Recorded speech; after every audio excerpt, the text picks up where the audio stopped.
Authorities in Turkey have detained 10 former admirals after an open letter attacking government plans for a Suez-style shipping canal in Istanbul. Their letter, signed by over 100 military people, claimed the controversial development would undermine the so-called Montreux Convention that ensures Turkish control of shipping in the Bosphorus and Dardanelles Straits. The detained admirals are under house arrest.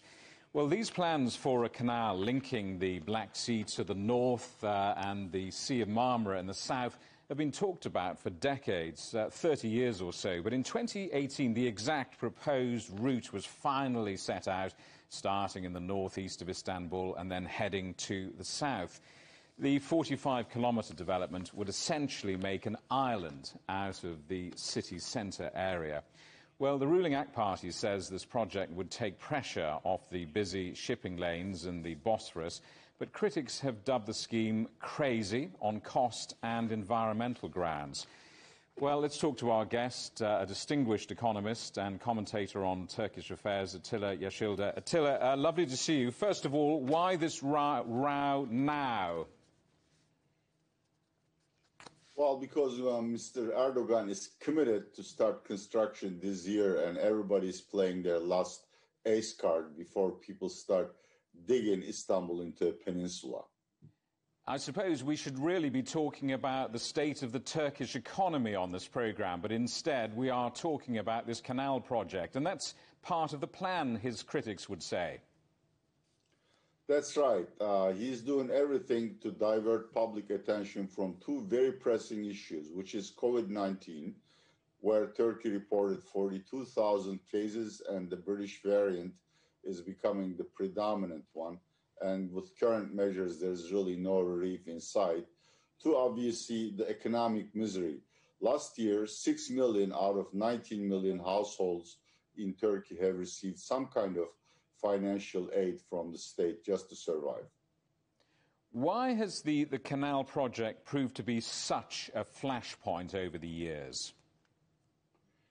Well, for three reasons. First, even the engineers aren't sure whether it's going to work from a mechanical or water dynamics viewpoint. Two, we don't know whether any tankers will use it. Three, given Turkey's credit rating and the very long payback period of this project, it's not clear how it's going to be financed. Now, the admirals are saying the canal project might endanger the Montreux Convention. Most people won't have ever heard of that. Why is it so important? Allow me to make a small correction. It's not what the admirals said about the Montreux Convention that really infuriated the AKP administration. The declaration actually makes two more points. A, one admiral was caught praying in a religious garb in a Sunni temple called the Tekke.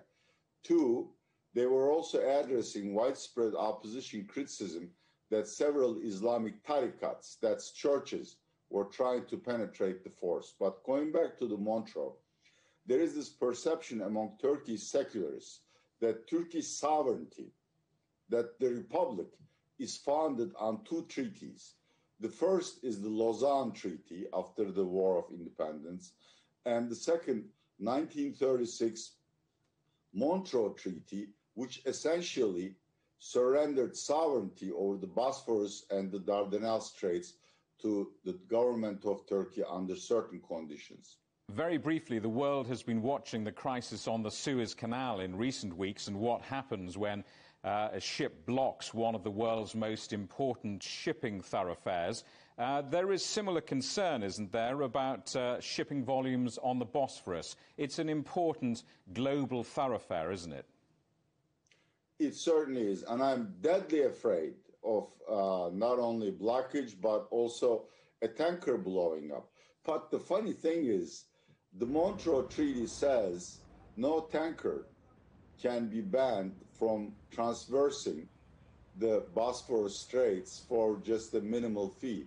So how is Mr. Erdogan going to force any tankers to divert to Canal Istanbul, where the passage fees are estimated to be anywhere between 50 to $60,000. Currently, the same tanker would pay only $3,000 in a guidance ship and other administrative costs. Atilla Yesilada, thank you very much for coming on the programme. Lovely to talk to you.